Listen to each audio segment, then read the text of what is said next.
This is the Oklahoma Joe's Highland offset smoker. It has been our primary smoker up to this point, and it's served us very well. Recently, we wanted to branch out a little bit, so we went down to the Smoke Box Unlimited in Murfreesboro, Tennessee, where we found the Oklahoma Joe's Marshall model. This is a little bit of a different configuration than the offset smoker, where the firebox here is actually located underneath the cooking chamber as opposed to the side. It has 2 exhaust stacks and 2 cooking chamber temperature gauges.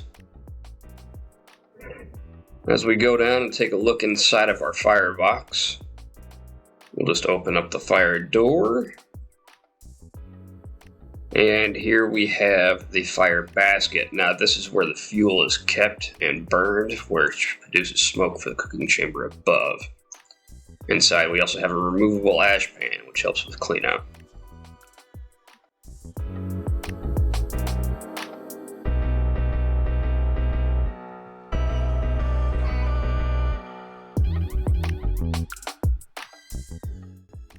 It features a front dampener, which helps you control airflow going into the fire.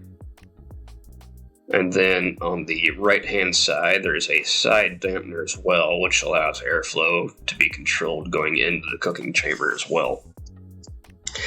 On the back, it features 2 sets of storage hooks for removable racks that can be taken out of the cooking chamber if you don't need them.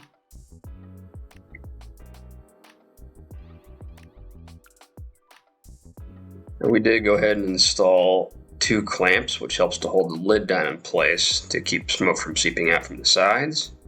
Additionally, we also put a gasket material around the edges, which helps keep air and smoke inside of the cooking chamber. These studs on the back are where you can mount your extra racks, and it has cast iron grates for the cooking chamber. And then we have a multi-position charcoal pan, if you want to use this in the grilling function. And underneath you have air holes, and that allows smoke to come up from the firebox below and heat to be dissipated from the bottom of the pan. On either side we have doors that allow you to put probes through for your meat so you can tell the internal temperatures of the cooking chamber as well as the meat that you're cooking inside. We're going to be putting down a pork shoulder today to run this thing through its maiden cook. We're pretty excited to see how it turns out. So we're going to be using charcoal to start our fire, and then we're going to be following up with cherry wood splits. So our first step is to pour the charcoal down into the firebox.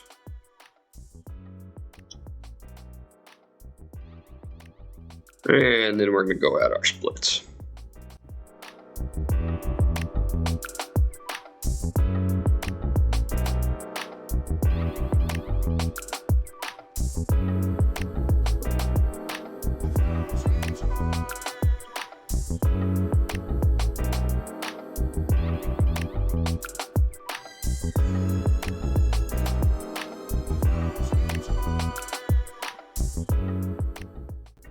Now we did find that pushing the firebox in is hampered a little bit by the handle on the ash pan. So yeah, it's not probably the best feature.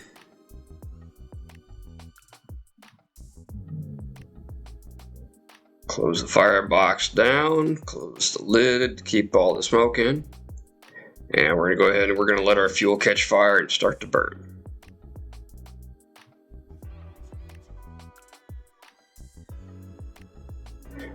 Alright, so here we are 5 minutes in, and we're already heating up pretty quick.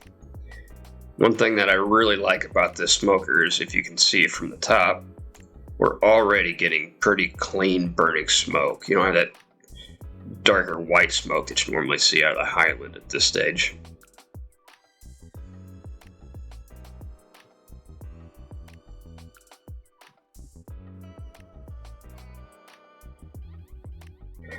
And here we are 20 minutes into our cook, and you can see that this thing is now screaming hot. This is actually something we're okay with. We want to get the smoker hotter and then bring it back down to the temperature that we want. That just helps with fuel combustion and getting everything heated up and warmed, and that'll help us to keep our temperatures more stable.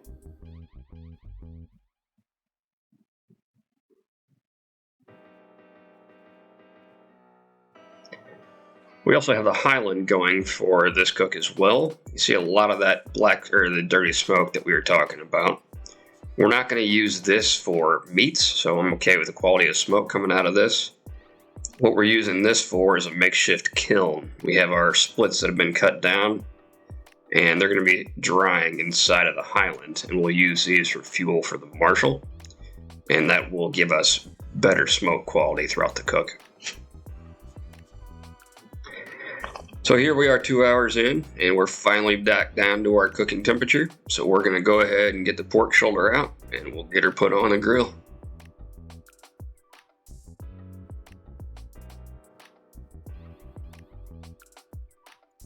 So this pork shoulder was seasoned last night, so it's been sitting in the refrigerator for roughly 8 to 12 hours.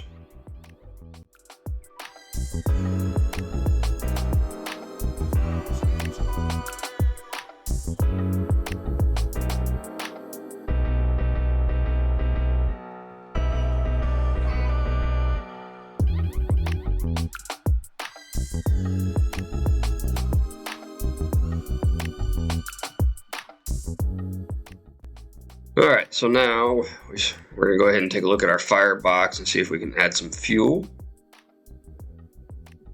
This is where we're starting to run into some challenges with the Oklahoma Joe's Marshall. Is adding fuel to this thing is pretty difficult.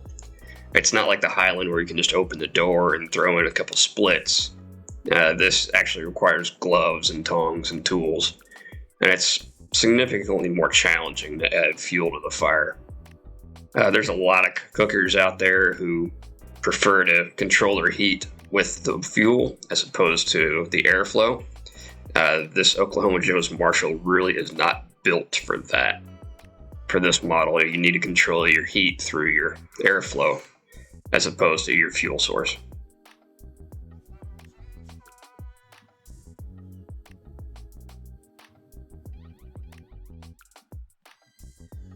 So here we are again, roughly an hour later. Take a look at our fuel that we just put on. You can see it's burned down pretty quickly. A lot of that's due to the airflow and some of the seasoning that we've done before. But you can just see how difficult it is to add fuel to this instead of just opening the door and plopping it in.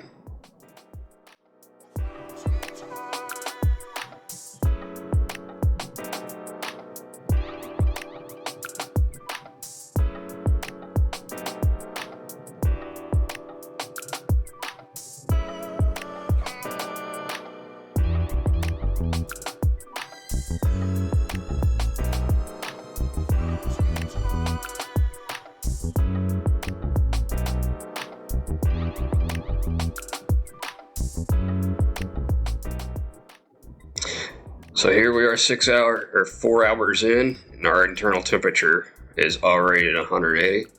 So we're going to go ahead and wrap this. I usually like using aluminum pans as opposed to butcher block paper or just regular aluminum foil, because this really helps the shoulder sit in the juices and keeps soaking up the rendered fat that it's lost.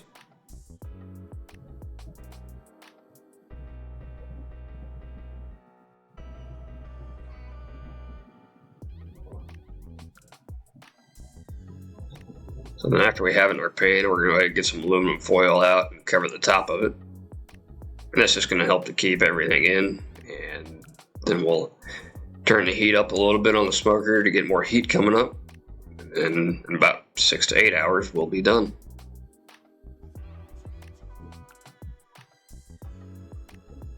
Yes, I'm on the phone talking with somebody while I work.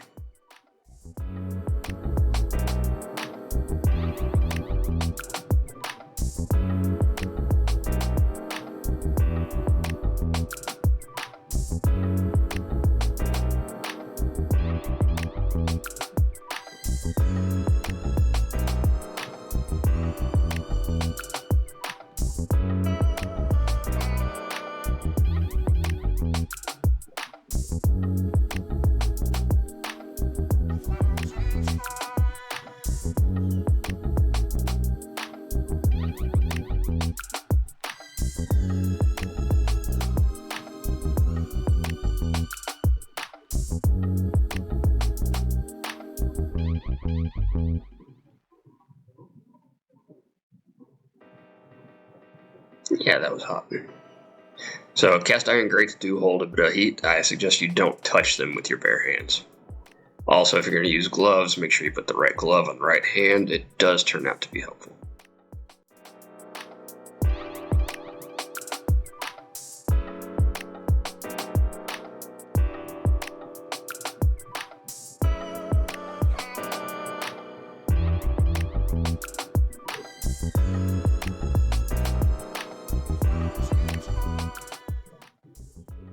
Alright, now that we're all wrapped, we're going to go ahead and close her up and let it cook on.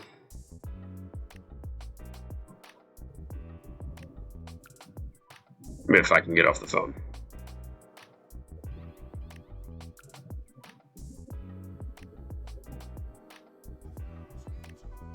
Now we're going to go ahead and we're going to run our probes through the little side gate.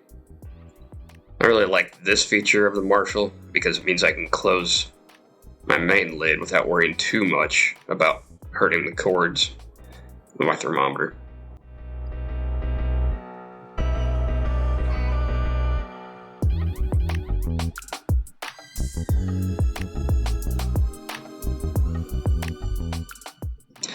So we're going to put our probes in various places throughout the meat so we can monitor the temperature throughout the pork shoulder.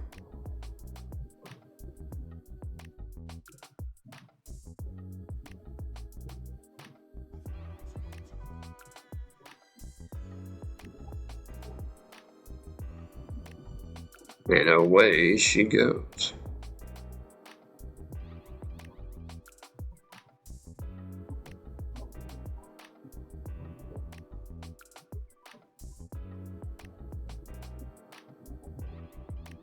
Alright, so now we're reading 203 across all four probes.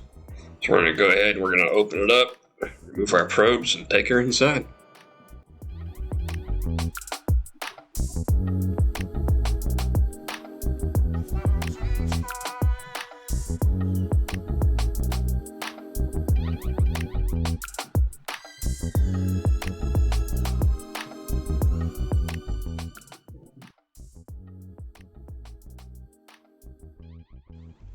So we found the Oklahoma Joe's Marshall to be a challenging piece of equipment to work with. There's definitely a big learning process. It's going to have to go into using the smoker efficiently. It didn't like to hold lower temperatures. It always seemed to run hotter, even when we were closing everything up. So we're going to figure that one out. Additionally, the addition of fuel is a problem for us that we're going to have to learn how to work through. But we're going to keep on working at it and try to get it down. It is a significantly harder piece of equipment than the Oklahoma Joe's Highland or Longhorn model.